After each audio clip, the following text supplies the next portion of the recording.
using psychedelics in the work of healing, transformation, individuation is something that certainly personally I took some time to come around to. And even now I see there's some important nuances and maybe even principles that we're being called to observe. So, if you are already some kind of change worker and perhaps have been in contemplation or felt resistance to the idea of involving teach plants in the work that you do, or even in your own personal healing journey, this conversation with what I might call psychedelics pioneer Paul Austin is going to be one you'll really enjoy. Let's dive in. Hello, Paul. Welcome to the show. Thank you so much for having me on. I can't wait to get into it today. Wow, I've already got the challenge to ask you a question that you won't want to answer. Right. So don't look forward to it too much. So I would love to begin with a bit of the origin story. What brought you to this work that you're doing now? And particularly, I think I can feel like something of an adventurer in you. There's a kind of like natural kind of questing spirit. And I can also see there is something of, you might not call it this way, something of a healer in you. You know, for you, this is about what you can kind of like bring back to the village. What had you combine that kind of like why psychedelics with that work of healing and change? What's brought you here? Well, that's a great opener question. So in 2017, my first major media piece was a feature in Rolling Stone where they portrayed me as the world's first microdosing coach. And the journalist that was interviewing me had asked me about my upbringing and background, and I told her that my dad worked in higher education where he helped individuals to clarify what they wanted to do professionally, what was meaningful for them from a vocational perspective. And my mom was a social worker in a hospital, right? And so kind of what I came to learn and discover through that interview is I seem to have chosen a path that integrated what my parents did, where I'm combining what I think, how do we combine really meaningful work with social impact in a way to really support people. And oftentimes when people work with psychedelics in an intentional way, not only are they able to heal certain things like depression and addiction and PTSD, but a lot of folks feel like it provides clarity into their, let's say, higher calling or higher self. And my journey in getting into that was it was interesting because when I tell a lot of people where I come from, a lot of folks are quite surprised as to how I ended up where I am. I grew up in the Midwest in the United States, and for any of your listeners who are not from the States, the Midwest is a fairly conservative, traditional, religious part of the United States. And I grew up in a small town and in a very religious home, meaning every Sunday we were going to church as a family. And that was the case pretty much every single Sunday of my life growing up. I missed it on a few occasions. Every week or two, every so often we would go on a like a family holiday and might miss it, but we were at church pretty much every Sunday. And one Sunday after church when I was 16 years old, my parents had recently found out that I had been smoking cannabis. And they sat me down one Sunday after church, and my dad looked at me and was like, I haven't been this disappointed since my brother passed away in a car accident. That's how impactful illegal drugs were to my parents, because they had been raised in the Just Say No era of Nancy Reagan and the war on drugs. They believed that anything that was illegal was really, really bad and awful. And so from the age of 16, I was, told that I should be ashamed and feel guilty of doing anything that was an illegal drug. And yet what I felt at the time was, oh, this was interesting. I had a lot of fun. Like, this didn't seem all that bad. What could be potentially wrong here? A few years later, the same friend that introduced me to cannabis introduced me to psychedelics. And I started to have, at the age of 19, very meaningful experiences with psilocybin mushrooms and LSD in particular. And at that point in time, I was attempting to figure out what I wanted to do with my professional career. I'd been studying medicine at the time, but it was clear that I wasn't going to continue to study medicine, that my path was something else. And so with those early See, LSD I said you're a healer. experiences, right, yeah, exactly. With my early LSD experiences, it became very clear that I was to follow a more unconventional path, that freedom was my North Star, and that I really wanted to pursue a profession that I thought would be very impactful and help a lot of people. And the thing that I cared most about was the environment. And so when I started to professionally work in psychedelics at the age of 24, 25, that's when I started Third Wave as an educational platform in the psychedelic space. The focus was, how do I pick a mission that I think could dramatically impact our capacity to relate to the environment and to really feel connected to nature and to feel a sort of calling to protect the environment. Because when I had these early experiences with psychedelics, I felt deeply connected to the natural environment. Because when I was doing LSD in these early days, I was often in the woods with a friend or two, at the beach. I grew up close to one of the Great Lakes called Lake Michigan, so we would go swimming all the time. And so I just felt this deep call to help to steward this emerging psychedelic renaissance, which I refer to as the third wave of psychedelics. And so for the last 10 years, I've really been focused on education, on safe and ethical and effective psychedelic retreats. My most recent project is training psychedelic practitioners, facilitators, guides, clinicians, coaches, and how to work with psychedelics. And for me, the big thing is, how do we create cultural accessibility to psychedelic substances so that folks can use this in an intentional and responsible way to heal and transform ourselves and society at large. Mm. Oh, thank you so much for sharing that. And I could really feel that devotion you have to the natural world and our relationship to that. I have a very strong connection myself, and I could feel that in you as you were speaking. Mm. What you said about your parents there leads me to ask, if you don't mind sharing, what's their view on what you're doing now, given that was their initial reaction? So in 2015, when I started Third Wave, they were still highly skeptical. And so I kept doing my thing regardless. In 2017, I started to do a lot of public speaking around psychedelics, and they started to notice, especially as more media came out, that there might be a there. And then in Mm. 2018, Michael Pollan published his book, How to Change Your Mind. And my dad and I have a thing where I'll send him a book to read and he'll read it. He'll send me a book to read and I'll read it. And then we talk about it as part of our connection. And so when Michael Pollan's book came out in 2018, he read it. Soon after that, he started to microdose, became open to microdosing.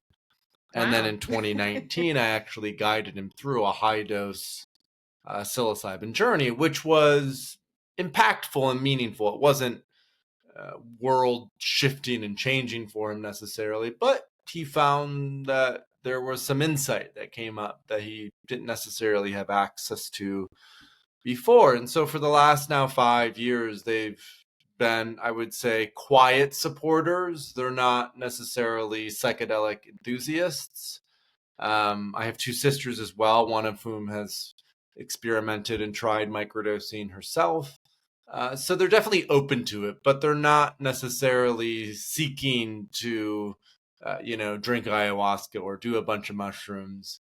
But they get what I'm up to now. They understand it, Mm. and they have a bit more sense of it. And I think that was probably one of my biggest blessings, is the environment that I was raised in. Although it was more traditional and religious and quite strict and sheltered, there was always a deep sense of, I would say, unconditional love, and that my parents really believed uh, that I could do whatever I wanted, and they were not attached to me becoming something that they had in mind for me, meaning a doctor Mm. or a lawyer or going to grad school in this way. So when I chose to pursue the path that I chose, although they were skeptical of psychedelics in particular, they also had a deep sense of trust, and I think that allowed them to see things from my perspective eventually. It took some time, but eventually they were able to change their mind, which I think is really Mm. powerful. How beautiful. What has that shown you? If you look at this through, I guess, a more archetypal lens, and your parents representing sort of views in the collective, the way that these sort of fears and sense of like there's something, wrong, even evil in using psychedelics. If you look at that through a collective lens, and then that kind of the arc of that story, where they're now, as you say, not perhaps, huge advocates, but certainly can see there's a place. What has that taught you about what's possible in our collective? Well, it's really interesting that that you asked that question because if you look at some of the research now that's coming out about psychedelics in particular, since 2019, the number of people who have tried a psychedelic has quadrupled in the United States. Gosh. So 4 times the number of people tried a psychedelic in 2023 compared to 2019. In addition to that, Cal Berkeley uh, carried out research last year. And through that research, they showed that 61% of Americans now support legal psychedelic assisted psychotherapy. And I would include my parents in that. And so Mm, there's a way in which psychedelics from the 50s and 60s has largely been a bi-coastal trend in the United States, meaning people in New York City and people in California got it in some of the big urban centers, but everything in between, it was sort of like, we would never touch this. There's no way. And so I think what part of what my parents coming around to it has shown to me is that there really is a deep need for change, especially within our mental health care system. As I mentioned, my mom was a social worker who worked in a hospital for 30 or 40 years. She recently retired, but towards the end of her time in that hospital, they were starting to have workshops on the medical use of psychedelics, mm, ketamine, MDMA, even psilocybin, the alkaloid and psilocybin mushrooms. So archetypally, what that says to me is, on an individual level, there's something very powerful about staying connected with family, that so oftentimes visionaries or change mm, makers love to focus on the big picture, and we sort of lose track of the importance of the relationships that are closest to us. And sometimes the most important thing that we can do is to change the hearts and the minds of those who are closest to us. So I think that's one thing it mm, speaks to. I think collectively the second thing it speaks to is um and this is going to get a little esoteric here, but the lessons that mushrooms in particular, I really consider mushrooms to be a medicine of the people. We're seeing this more and more with functional mushrooms like lion's mane and reishi and cordyceps and turkey tail, but we're also seeing this with psilocybin mushrooms. Fantastic Fungi is a phenomenal documentary about this. It's on Netflix. I would recommend for folks to check out. And I think the lessons that mushrooms have to teach us in this era is that we seem to be in an era of death. There's a lot of death happening. There's death of a lot of the systems, the industrial systems that we've been relying on for the last several hundred years, because they're no longer working for us. And mushrooms teach us how to transmute death and turn death into a superpower, and even leverage this concept of the death and the dying to compost and plant the new paradigm or the new system. And so I think collectively what's happening is we're leaning more and more into the medicine of the mushrooms, because we are collectively in a time of liminality. We're in a period of uncertainty. We're in a period of unknown. And learning how to accept that is 90% of our current battle as a collective society.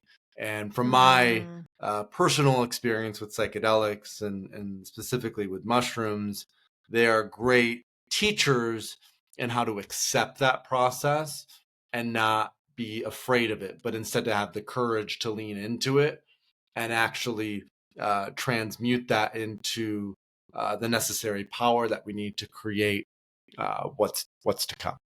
Oh my goodness. Yes, I couldn't agree with you more. And for me personally, my, I guess, main teacher at this stage is the mushroom, and so much you shared there is so similar to what I've been shown. So this feels like a nice segue into some of the places that I wanted us to journey together, which is for people listening that perhaps are already, very committed to doing the inner work, both personally, but they're also perhaps serving others as therapists, spiritual teachers, guides, coaches, and haven't yet, for whatever reason, felt either the need or the desire to include psychedelics in their work. And there's a number of things you've said there that I think, giving your mum as an example, that this feels as though is something that more and more of us are asked to be in conscious relationship to, even if it is a like conscious choosing not to include psychedelics in our work. More and more it feels as though this isn't something we can kind of just la la la, doesn't even exist. It's something that we're being brought present to, it's in our culture, and it's certainly in the change work field. And so I'd love to explore kind of like what's going on here. Why is that happening? And I think some of what you've just said speaks to that. But also, speaking personally, I was in this work for many years before feeling any call to include psychedelics, and for me again, the mushroom in particular, in the work that I do. And it came quite late in that it was kind of off the back of working shamanically. The call to work, if in a shamanic sense, came first, and then kind of through that lens, of course, working with teacher plants is a kind of not necessarily essential to working shamanically, but of course it's very aligned. And so I kind of like naturally felt more and more drawn in that direction. It wasn't really for me this kind of like logical conscious decision, because it felt to me that the work we were already doing was potent and was working, was effective. And yet there was this kind of like much more sort of deep intuitive call to include working with the mushroom. So I'd love to hear your sense of that, kind of like, why would we? We've had centuries, if not longer, of change work without using psychedelics. Why would we want to include it? And perhaps your own sense of, why that seemed the way. I know for you, it was kind of a little bit the other way around, wasn't it? It's like psychedelics almost took you in this direction. But I'd still love to hear that, what you've seen as to like why we might want to include it, even need to include it into today's work of change. Yeah, that's a great question. So I mentioned before this educational platform that I started, but really a philosophy or a movement around the third wave of psychedelics. So if we're currently in the third wave, that suggests there must be a first wave and a second wave. And so what's really interesting is, back when I started to get really deep into studying this work in 2015, I came to realize that we actually have been, and we as by we, I mean we as a human species, but had been working with psychedelics for thousands of years ourselves, both shamanically and also in more Western ancient traditions. So the most common examples of that are the use of psychedelics by the ancient Greeks through something called the Eleusinian Mysteries. There's a Hmm. fantastic book about this called The Immortality Key. And individuals like Plato and Aristotle, Marcus Aurelius, Pythagoras, Cicero, many of the greatest ancient thinkers of both Greek and early Roman times participated in these Eleusinian Mysteries, where they drank a beverage called koukion, which is made from ergot. Ergot is a fungus that grows on rye. It's the same thing that LSD is made from. So essentially, in ancient Greece, they were drinking a beverage that was very similar to LSD. But you also have the use of ayahuasca In the ancient Amazon, there's archaeological use that dates back to probably 1,200 years ago. There's ancient archaeological use of a cacti called peyote in Mexico that dates back to 15,000 years ago. And there's also archaeological evidence of the use of psilocybin mushrooms in Mexico from about 1,000 to 1,200 years ago. So all of that is to say there is both an ancient and indigenous use of psychedelics. And one of my heuristics for ideas or technologies that I think are valuable is how long have we been utilizing them? And so when I look at the use of psychedelics, the very fact that we've been using these psychoactive plant medicines for thousands of years speaks to some sort of utility for us as a human species. Now, unfortunately, the Christian church, when it became the official religion of the Roman Empire in the 4th century, demonized almost all of these substances. That continued with colonization in the New World, where a lot of these substances continued to be demonized and prohibited and made illegal. And then that reached its zenith in the 1950s and 60s when the counterculture happened. And then the United States made all psychedelics illegal. And then the United Nations made globally all psychedelics illegal. And so unfortunately, a lot of the modern take on psychedelics is tainted by this stigma that is not rooted in science, but is rooted in archaic religion and outdated sort of policy and a political desire. Because the core reason it became illegal in the 60s was because of its relationship to the anti-war movement in the United States. And so the reason I mention all of that history is because it's important to understand that a lot of the current, I'm not so interested in psychedelics, is more reactivity that is rooted in an unnecessary stigma. And so once we get past that,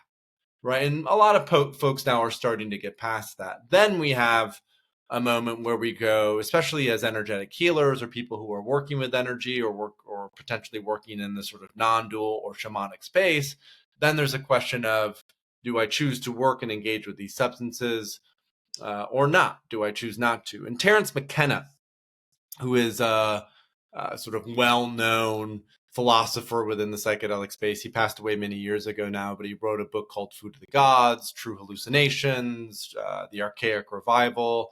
And he had a belief and an opinion that many of the shamanic ways that do not include psychedelic medicines simply don't have the same vitality as the shamanic ways that actually weave in psychedelic medicines. And the reason for that he stated is because of the power and the potency of the intelligences that are in these plants. And that part of learning to work with this intelligence is catalyzing massive healing that otherwise may not be available or may not be accessible. And so the more modern take on that is, you can sit on a cushion for 30 or 60 or 90 days and meditate, and something might happen, but something might not happen. You could practice yoga for, months or even years, and something might happen or something might not happen in terms of this awakening experience, this enlightenment experience.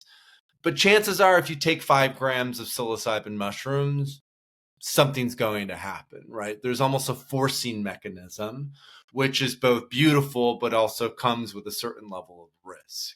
And so typically what I advise folks is just recognize that this isn't necessarily for everyone. This isn't a panacea. This isn't a cure-all. And this is a technology that has incredible potency and power. And if it's used with skill, with intention, with a certain level of reverence and responsibility, it can act as a massive catalyst when other modalities or other ways may not be as useful or as effective. Because my experience in 2024 now is a lot of folks who are coming into energetic work are coming from a deep conditioning of what I would call the Western industrial system. And so they have an incredible layer of armoring. And so these more subtle energetic ways, like Reiki, for example, typically don't work for folks who are in that deeper level of armoring. And what I found time and time again is psychedelics will break that armoring.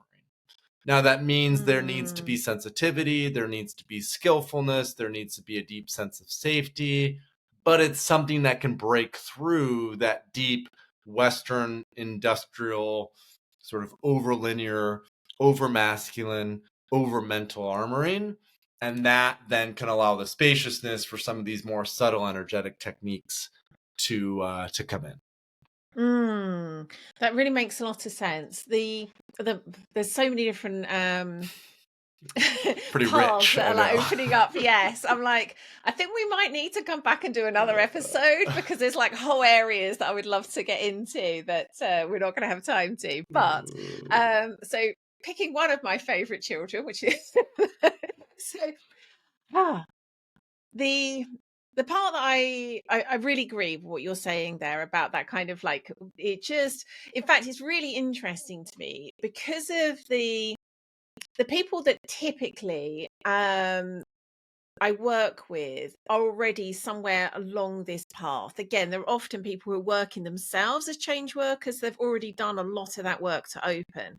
And I notice that even, for example, when microdosing with, fairly small doses, because they're already so open, so receptive, really with that honoring and reverence and intention, huge um huge revelations, changes, illuminations can happen because they're already so open. But as you're saying, that isn't the case for most. And so I think you've made a really strong case for why psychedelics have their place, even within a landscape where we're already using other technologies. There is definitely that kind of like, it's going to kind of blast the doors off, and sometimes that's needed.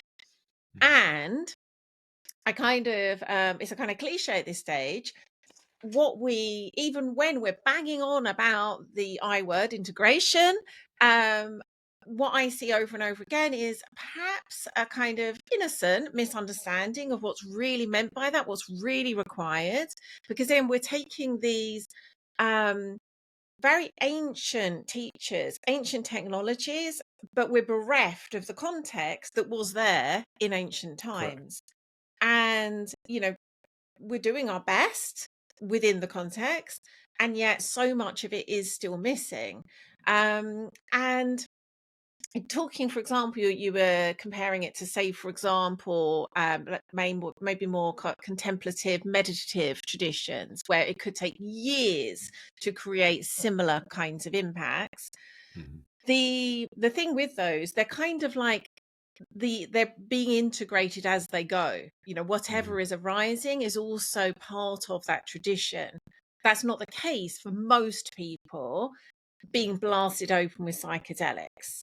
And so whilst they may have an experience of, say, for example, using what you were talking about, kind of an experience that could be described as like an enlightenment experience, it's not going to necessarily be something that's really going to change how they show up, how they feel in life, the choices they make. And just to say, I'm not at all, I feel like I'm sort of slightly playing devil's advocate, and I am, but I'm also kind of, it's not like I'm against you. I'm on your side as more than anything. And yeah, I do think these are the important questions for those of us that are working, for good, for healing, to be asking ourselves and also asking each other. So I'd love to hear your sense as to, is it actually helpful without that context, without true understanding of what's required to integrate? Is it actually helpful to blast people open with these, very, very potent teacher plants to show them, have experiences, but then not necessarily be able to do very much with them? Well, I think the response, there's a couple things that are coming up. One is, you're totally correct in that the support systems that were available for the ancient and indigenous use of psychedelics were naturally baked in, because community living was much more central in a pre-industrial kind of context, right? What's interesting about the use of psychedelics in the 50s and 60s, I'm reading a book on all the communes that came about in the 60s and 70s. And essentially the book says without LSD, these communes would have never happened. Oh, I Meaning like that that. the widespread use of psychedelics in the 50s and 60s did facilitate this massive shift towards a more communal way of living. And so I think Can I just share a personal anecdote that supports this? I've never heard that before, but it makes so much sense. I had a very sort of stereotypically hippie background, and my completely the opposite to yours. Basically, everything you said about your upbringing, mine was the polar opposite. And my father was like deep into ceremonial magic. One of my earliest memories is actually was him telling me about him going to the forest with his friend to pick mushrooms. And so I was raised with this all being completely normal. In fact, it was a bit of a culture shock to kind of reach the real world and find out this isn't normal. And so much of my upbringing was, hitchhiking, staying in communes, sharing a house, squatting even. There was just this, that communal living in all its different forms. And of course, steeped in a lot of use of psychedelics. So when you said that, I'm like, I'd never actually seen it as a kind of cause and effect, but it does sort of make sense. Yeah. so, and I'm glad you brought that up. Aleister Crowley is always the person that comes to mind when I think of the UK and magic and Yes. psychedelics. Infamously so. And the Golden Dawn. So the challenge in current times is just we're stuck in a bit of a catch-22, or a chicken, what came first, the chicken or the egg, right? And so a lot of individuals who are working with psychedelics, it's absolutely leading to individual healing. We see this in the clinical research and the clinical outcomes for PTSD, depression, alcoholism, end-of-life anxiety, that people who go through psychedelic assisted psychotherapy have clinically significant outcomes when they work with psychedelics. There's absolutely no doubt about that it's significantly improving their life. There's also research and so many anecdotes of people who are using psychedelics in a non-clinical way, and it's helping them to heal their relationships with their spouse. It's helping them to become better communicators. It's helping them to maybe navigate being neurodivergent or being quote unquote on the spectrum. It's helping them to become better leaders and communicators in business, to be more creative. So there are myriad of individual benefits that we are noticing and experiencing. The challenge then comes, as you mentioned, with the integration process. And not just integration of the individual is how am I coming back into wholeness? We're seeing this as dozens and hundreds and thousands and tens of thousands of people heal and transform with psychedelics, that on an individual basis, it's really helping them. The challenge then is how do we create systems change so that this individual psychedelic experience leads to a collective new paradigm.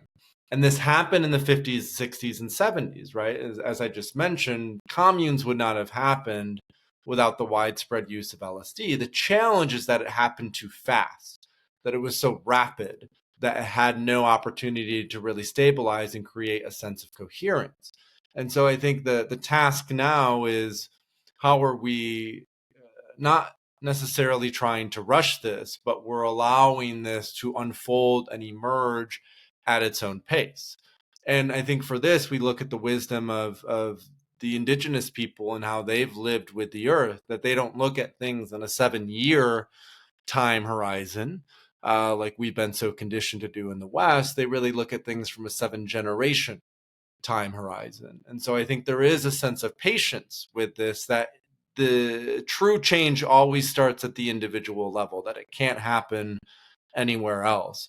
And that as more and more people wake up through the power of psychedelics, but also wake up through what's happening on an environmental level, through what's happening on, with AI and our professional vocations, through what's happening in mental health and various other things, there is this collective shift that is coming and that we all feel and that we all sense. And again, this goes back to what I mentioned before. I think part of the reason mushrooms are now showing up in the way that they are at this point in time is to help us navigate this time of massive uncertainty. So I think the question that you're asking is now the big task of our time, and it's what I've even always been focused on in the psychedelic space. For the last decade, I've been like, let's first get psychedelics destigmatized. Let's ensure people are educated about their upsides and their downsides. But once we've gotten to a certain place, which is basically now in 2024, 2025, that's when the real work begins of how are we now creating new systems that that are influenced by the wisdom of interconnectedness that we so often learn from these psychedelic medicines. Yes. So there is a slight I guess bias in the studies you're talking about, where so much research is showing us the how these working with psychedelics in this way, it is effective. And yet the slight bias in that is they are often happening in a therapeutic context, as in there is a therapeutic context in which the psychedelics are being used, so there is a kind of, it's not like someone is just taking the psychedelics on their own in the wild, as it were. And so by its very nature, there is a kind of, it may not be the full extent of the context that we might wish, but there is some context, there is some sense of this is what's arising, this is how to include it in the therapeutic work that we're already doing or going to continue to do. And I believe I saw you say something. Either you said something like about this at the beginning of the show, or I saw you had written something about this. I think there is. In fact, I just had this kind of like this comes from a deeper place. Actually, there is a kind of logical part of this, but I think there's also the deeper our relationship becomes with these teacher plants, the more we have this sense that this isn't just meant to happen in the hands of the professionals. This is something that's just emerging and wants a place in the world, and isn't necessarily going to come through only working with professionals and having to pay money to do so. There is a kind of like accessibility and equity that's being asked for.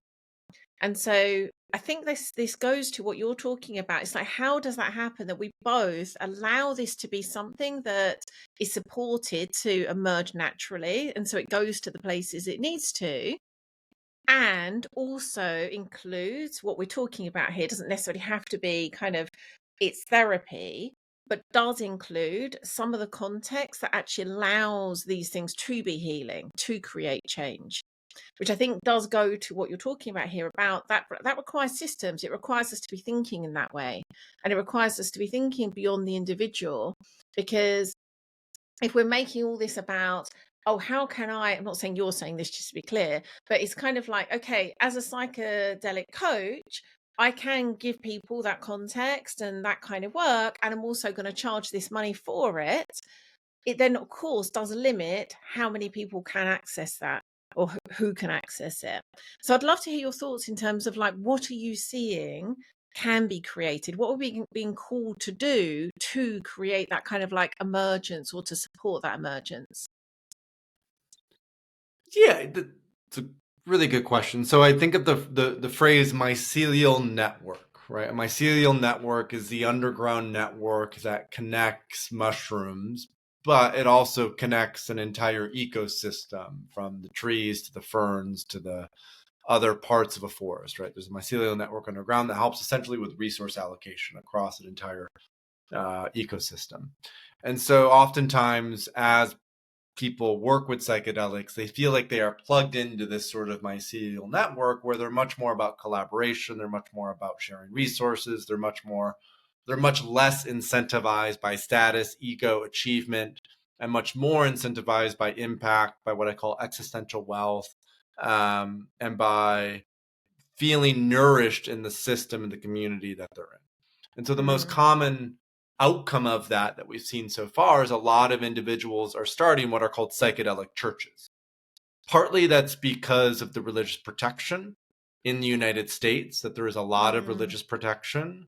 And so there is several Supreme Court cases that protect the use of ayahuasca, peyote, in the United States for religious reasons. And there are a lot of, hundreds of other churches that have popped up at this point in time that are using these as sacraments.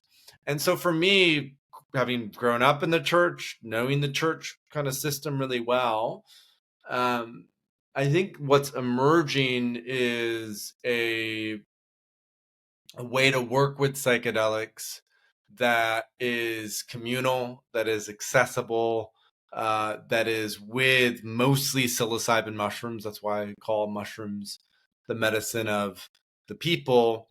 And as anyone who grew up in a church knows, like, no one is denied coming to church. Those who are the members tithe, they donate. It's usually 10%. It's asked for 10% of an individual's income. They will tithe or donate to the church.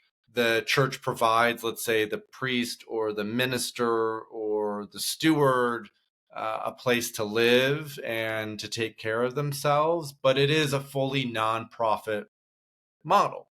And now I think the big distinction, obviously, between mainstream churches and religions and what's going on with psychedelics is the psychedelic way is much less dogmatic. It's much more about individual kind of exploration.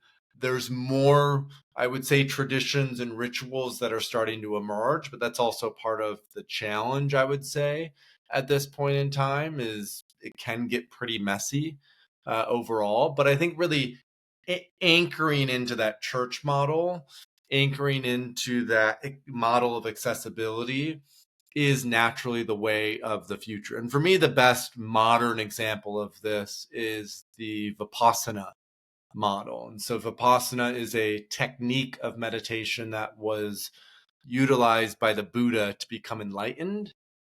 Its pure form was lost 2,000 years ago in every place except Burma. There was a lineage of teachers that kept the Vipassana technique alive. And there was a student called Goenka about 60 years ago who found out about Vipassana and sort of resurrected it. And there are now 160 Vipassana centers across the world. 100,000 people go through these centers every single year. It is completely on a donation basis, so you pay what you want, and every person who supports is a volunteer. And the main kind of way is it's a 10-day sitting where you meditate for 10 hours a day. You have noble silence for that entire period of time. You cannot talk to anyone. You eat 2 meals a day and that's it. And you live like a monk for those 10 days. Right. And so I think there's probably some way in which the healthiest form of rolling out psychedelics is somewhere between a retreat center where it's accessible to anyone who wants to go and a community model where folks can continue to show up to be in community with other individuals who are also on a path of transformation and awakening. That's about the most concrete I can be with that question at this point in time. I think a lot of it is still emerging and we'll see, but I am generally skeptical of this medicalized FDA approval path with psychedelics. I think there will be a very small minority of people who go that route. The vast majority of people who work with psychedelics in the coming years will be looking to do it in community, in groups, because a lot of the healing is individual, sure, but most of it is the relational bonding that forms, because a lot of our malaise in current modern society is loneliness. And when we do psychedelics in groups and in community, that is addressed through the relationships that are formed and the way that we are seen and held in community through the psychedelic experience. Yes, that makes a lot of sense. I love the examples you gave. So this maybe feels slightly I'm really aware that we're kind of almost out of time, but it feels important to include this. So understanding that so much of what we've been able to reclaim, which I think is a human birthright, but we've been able to reclaim so much of our understanding of how to work with these teacher plants, how to be in community, the way you're saying, from Indigenous people. And some of whom are so generously sharing those teachings with us. Part of my own shamanic lineage has been learning from Indigenous Mexican teachers who work with peyote. And what feels important to me is that as we are in that work, as you're saying, of kind of understanding how do we create these more communal ways of working with teacher plants, with psychedelics, how do we it kind of, and I think some of that, as you're talking about, that deepening connection and reverence with the land naturally happens. But I think there is a kind of conscious, how do we also um, be in a more reciprocal relationship with Indigenous people? I think there has been a kind of a lot of us taking, and thus far, not much giving back, not much paying our respects, and in real ways, giving funds, giving resources. And so I'd love to hear your thoughts on that, because it is again something that is constantly coming up for me. And how do we do that more in the work that we do?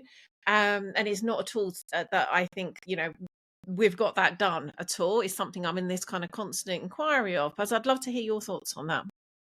Yeah. So partly this is medicine specific, meaning if an individual is looking to go and do deep work with peyote, for example, or with wachuma, San Pedro, or with ayahuasca, that really should be done within an indigenous context with an indigenous healer, someone who has a lineage, is a shamanic practitioner, because that context, that lineage, that rooting is, I would say, central and essential to the experience of working with peyote or ayahuasca or wachuma.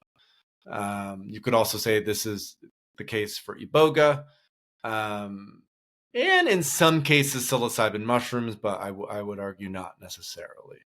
So I think, and so the vast majority of people who do psychedelic work, my understanding, they're working with ketamine, they're working with MDMA, they're working with psilocybin mushrooms. There's a very small minority who are working with these deeper plant teachers.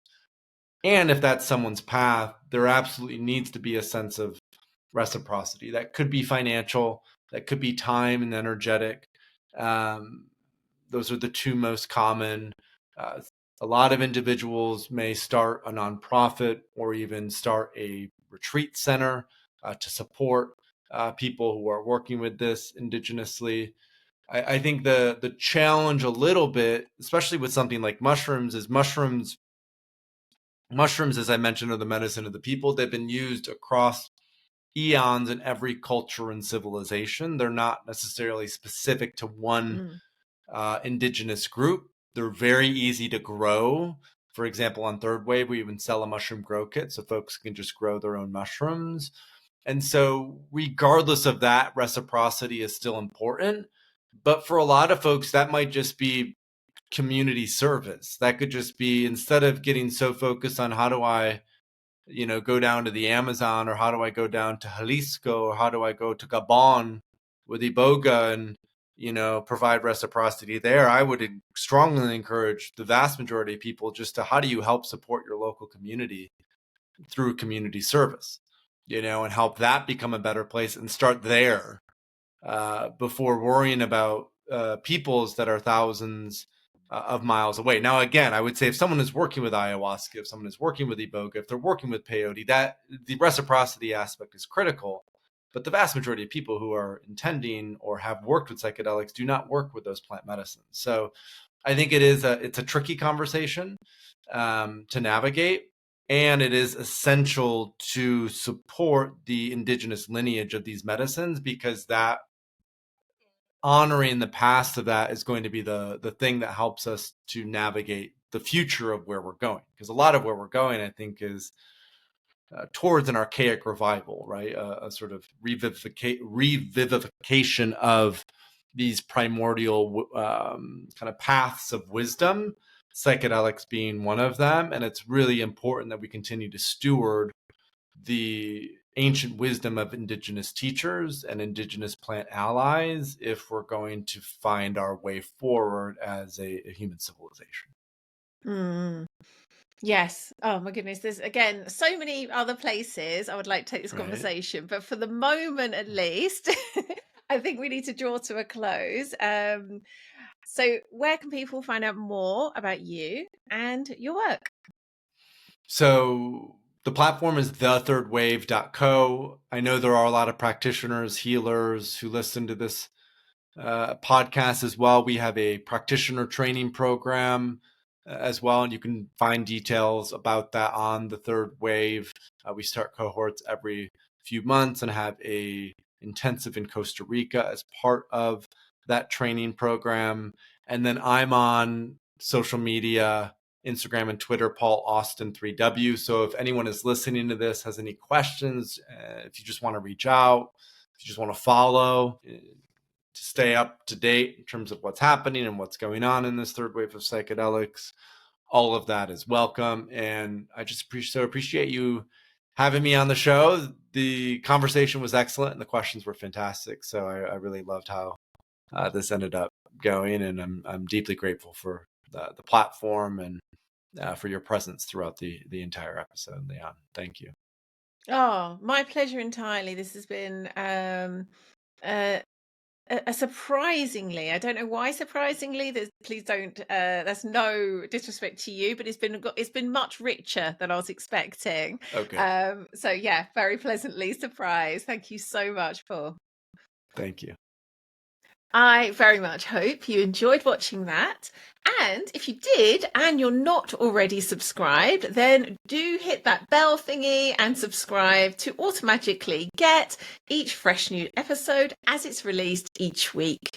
If you'd like to find out more about the work we do at Be Mythical to guide and support old souls in this new world to live their own unique myth, do hop along to bemythical.com and you'll find out all the ways you can join us and go deeper with us on your own mythical journey. Lots of love for now. Mwah. See you again next week.